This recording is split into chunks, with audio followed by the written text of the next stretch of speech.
ನಿಮಗೆಲ್ಲ ನೆನ್ಪಿರೋದೇ ಆದ್ರೆ ಟ್ರೈಲರ್ ನಲ್ಲಿ ಒಂದು ಡೈಲಾಗ್ ಹೇಳಿದ್ರು, ಸತ್ಯನ ತಿಳ್ಕೊಳ್ಳೋದಕ್ಕೆ 3 ದಾರಿ ಇದೆ ಅಂತ. ಹಾಗೇನೆ ಈ ಸಿನಿಮಾನ ಚಿತ್ರಮಂದಿರದಲ್ಲಿ ನೋಡೋದಕ್ಕೆ ನನಗೆ 3 ಅಲ್ಲ 4 ಕಾರಣ ಇತ್ತು. ಡೈರೆಕ್ಟರ್ ಜನಾರ್ದನ್ ಚಿಕ್ಕಣ್ಣ ಅವರು, ಹೇಮಂತ್ ರಾವ್ ಅವರು, musician Charan Raj and then DOP Advaita Gurumurthy ಅವರು. ಇವರೆಲ್ಲರ ಎಫಿಷಿಯನ್ಸಿ ಗೊತ್ತಿರೋದೇನೆ. ಬಟ್ ಒಂದು ಪ್ರಾಡಕ್ಟ್ ಆಗಿ ಈ ತಂಡದಿಂದ ಬಂದಂತ ಕಂಟೆಂಟ್ಗಳು ನನ್ನನ್ನ ಆಶ್ಚರ್ಯಪಡಿಸಿದ್ವು. ಅಂಡ್ ಈಗ ಪ್ರೀಮಿಯರ್ಗೆ ಹೋಗಿ ಬಂದ ಮೇಲೆ ಅದೇ ಆಶ್ಚರ್ಯ ಪ್ರಶ್ನೆಗಳಾಗಿ ಕಾಡ್ತಾನೆ ಇದೆ. ಅಜ್ಞಾತವಾಸಿ ಇದು ಜನಾರ್ದನ್ ಚಿಕ್ಕಣ್ಣ ಅವರು ಡೈರೆಕ್ಟ್ ಮಾಡಿರುವಂತಹ ಚಿತ್ರ. ಸ್ಟೋರಿ ಲೈನ್ ಕಡೆ ಬಂದ್ರೆ ಇಲ್ಲಿನ ಕಥೆ ಸೆಟ್ ಆಗಿರೋದು 1997 ಮಲೆನಾಡಿನ ನಾಲ್ಕೇರಿ ಅನ್ನೋ ಗ್ರಾಮದಲ್ಲಿ. ಊರಿಗೆ ದೊಡ್ಡ ಸಾಹುಕಾರ ದಣಿ ಶ್ರೀನಿವಾಸಯ್ಯ ಒಂದು ದಿನ ಅಚಾನಕ್ ಆಗಿ ಸತ್ ಹೋಗ್ತಾರೆ. ಸೊ ಅದು ಯಾಕೆ, ಅದ್ರ ಹಿಂದಿರೋ ವಿಷಯಗಳೇನು, ಕೊನೆಗೆ ಏನಾಯ್ತು, ಹಾಗೆ ಮೇನ್ಲಿ ಅಜ್ಞಾತವಾಸಿ ಅನ್ನೋದನ್ನ ಡೈರೆಕ್ಟರ್ ಅವರು ಹೇಗೆ ಡಿಫೈನ್ ಮಾಡಿದ್ದಾರೆ ಅನ್ನೋದನ್ನ ನೀವು ಫಿಲ್ಮ್ ಅಲ್ಲಿ ನೋಡಿನೇ ತಿಳ್ಕೋಬೇಕು. ಇನ್ನ ಆಕ್ಚುಲ್ ಆಗಿ ಸಿನಿಮಾ ಹೇಗಿದೆ, ನನಗೇನ್ ಇಷ್ಟ ಆಯ್ತು, ಏನೇನೆಲ್ಲ ಕಷ್ಟ ಆಯ್ತು, ಇದೆಲ್ಲದ್ರ ಬಗ್ಗೆನೂ ಡೀಟೇಲ್ಡ್ ಆಗಿ ಮಾತಾಡ್ತೀನಿ. ಆದ್ರೆ ಅದಕ್ಕಿಂತ ಮುಂಚೆ ಚಾನಲ್ಗೆ ಹೊಸಬ್ರಾಗಿದ್ರೆ ಸಬ್ಸ್ಕ್ರೈಬ್ ಮಾಡ್ಕೊಳ್ಳಿ. ಅಂಡ್ ವಿಡಿಯೋ ಇಷ್ಟ ಆಯ್ತು ಅಂದ್ರೆ ಡೆಫಿನೆಟ್ಲಿ ಒಂದು ಲೈಕ್ ಕೊಟ್ಟು ಕಂಟಿನ್ಯೂ ಮಾಡಿ. ಅಗೈನ್ 2000 ಲೈಕ್ಸ್ ಅಂತ ಅನ್ಕೊಂಡಿದೀನಿ, ನೋಡೋಣ ಏನ್ ಮಾಡ್ತೀರಾ ಅಂತ. ಇಲ್ಲಿರೋಂಥ ಮೊದಲ ಪಾಸಿಟಿವ್ ಪಾಯಿಂಟ್ ಅಂದ್ರೆ ಅದು ಆ ಕ್ಯಾರೆಕ್ಟರೈಸೇಷನ್ ಮತ್ತವರ ನಡುವೆ ಇರುವಂಥ ಸಂಭಾಷಣೆ. ಒಟ್ಟಾರೆಯಾಗಿ 8 ಪಾತ್ರಗಳಿವೆ. ಆಸ್ ಅನ್ ಇನ್ಸ್ಪೆಕ್ಟರ್ ಹೆಸರನ್ನ ರಿವೀಲ್ ಮಾಡ್ಲಿಲ್ಲ ಅಂತ ಅಂದ್ರೂನು ರಂಗಾಯಣ ರಘು ಅವರ ಪಾತ್ರ, ಮಗಳು ಚುಕ್ಕಿ, ಅನಂತು, ಭಾಮೈದ ಪ್ರಮೋದ್, ಪೋಸ್ಟ್ ಮಾಸ್ಟರ್ ಗೋವಿಂದ, ಅವನಿಗಿಂತ ಫಾಸ್ಟ್ ಆಗಿರೋ ರೋಹಿತ್, ಪಂಕಜ, ಅವರಮ್ಮ ಅಮ್ಮಾಜಿ, ಹೀಗೆ ಮೊದಲಿಂದಾನೇ ಈ ಪಾತ್ರಗಳು ನಮ್ಮ ತಲೆಯಲ್ಲಿ ಗಟ್ಟಿಯಾಗಿ ಕೂತ್ಕೊಳ್ತವೆ.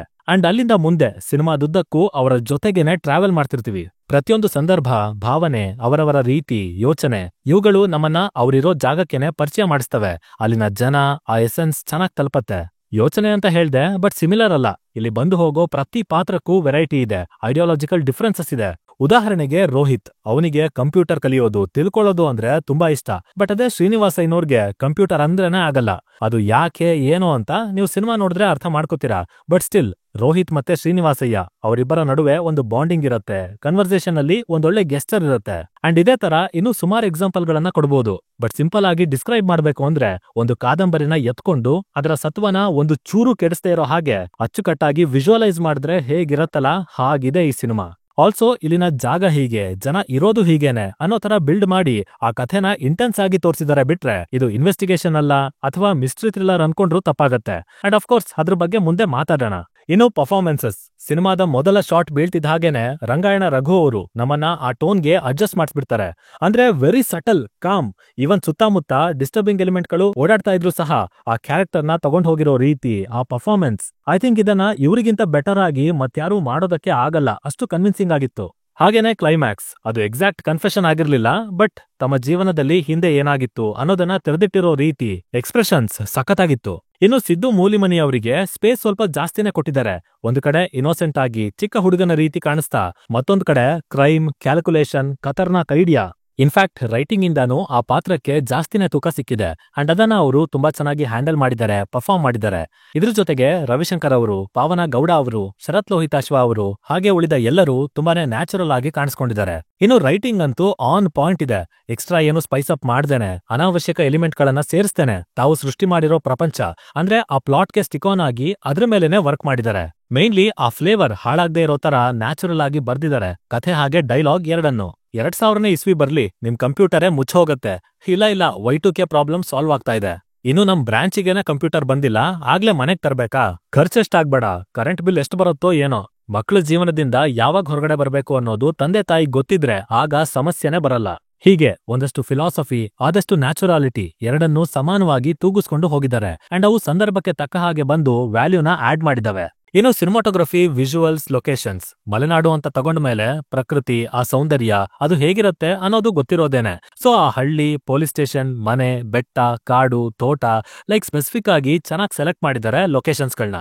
ಹಾಗೇನೆ ಅದ್ವೈತ ಗುರುಮೂರ್ತಿ ಅವರು ತಟ್ಟೆಯಲ್ಲಿ ಕಾಣೋ ಪ್ರತಿಬಿಂಬ, ತುಂಬಿರೋ ಹಳ್ಳನ ದಾಟೋ ಜೀಪ್, ನೇಚರ್ ಮಧ್ಯೆ ಇಟ್ಟಿರೋ ವೈಡ್ ಆಂಗಲ್ ಶಾಟ್ಸ್, ಟೋಟಲಿ ಆ ಫೀಲ್ ನ ಎನ್ಹಾನ್ಸ್ ಮಾಡಿದ್ದಾರೆ. ಆಲ್ಸೋ ಮಿಸ್ಟರ್ ಚರಣ್ ರಾಜ್ ಅವರು, ಅವರಿದ್ಮೇಲೆ ಸ್ಕೋರಿಂಗ್ ಬಗ್ಗೆ ಕ್ವೆಶ್ಚನ್ ಮಾಡೋ ಹಾಗೆ ಇಲ್ಲ.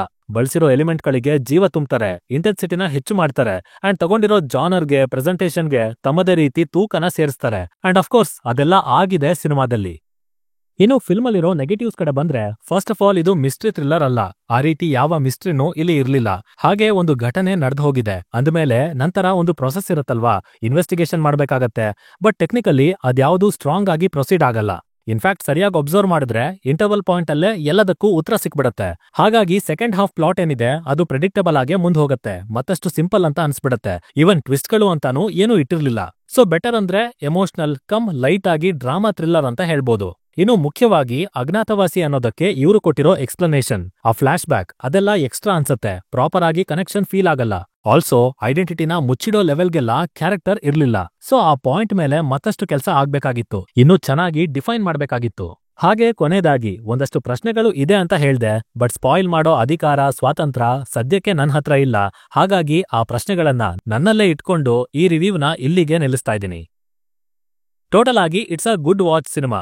ರೆಗ್ಯುಲರ್ ಮಿಸ್ಟ್ರಿ ಥ್ರಿಲ್ಲರ್ಗಳ ತರ ನೋಡ್ದೇನೆ, ಕಂಪೇರ್ ಮಾಡ್ದೇನೆ ಇವ್ರು ಯಾವ ರೀತಿ ಪೋರ್ಟ್ರೇ ಮಾಡಿದ್ದಾರೆ, ನಾನೇನ್ ಹೇಳಿದ್ದೀನಿ ಅದಕ್ಕೆ ಕನೆಕ್ಟ್ ಆಗಿ ನೋಡೋರು ನೀವಾಗಿದ್ರೆ ಸಿನಿಮಾ ನಿಮಗೆ ಖಂಡಿತ ವರ್ಕ್ ಆಗತ್ತೆ. ಬಟ್ ಉಳಿದವ್ರಿಗೆ ಡೀಸೆಂಟ್ ವಾಚ್ ಅಂತಾನೆ ಅನ್ಸೋದು. ಆಲ್ಸೋ ಫ್ಯಾಮಿಲಿ ಜೊತೆ ನೋಡೋದಕ್ಕೆ ಅಂಥದ್ದೇನೂ ತೊಂದ್ರೆ ಇಲ್ಲ, ಆರಾಮಾಗಿ ಹೋಗಿ ನೋಡ್ಬೋದು ಅಂತ ಹೇಳ್ತಾ ನಾನು ಹೊರಡ್ತಾ ಇದ್ದೀನಿ. ಇನ್ನ ನಿಮ್ಮಲ್ಲಿ ಯಾರಾದ್ರೂ ಆಲ್ರೆಡಿ ಈ ಸಿನಿಮಾನ ನೋಡಿ ಆಗಿದ್ರೆ ಇದು ನಿಮಗೆ ಯಾವ ತರ ಅನುಭವ ಕೊಡ್ತು ಅನ್ನೋದನ್ನ ಕೆಳಗಡೆ ತಪ್ಪದನೆ ಕಮೆಂಟ್ ಮಾಡಿ ತಿಳಿಸ್ಬಿಡಿ. ಡಿಸ್ಕಷನ್ ಮಜವಾಗಿರುತ್ತೆ. ಸೈನಿಂಗ್ ಆಫ್, ಲಿಖಿತ್.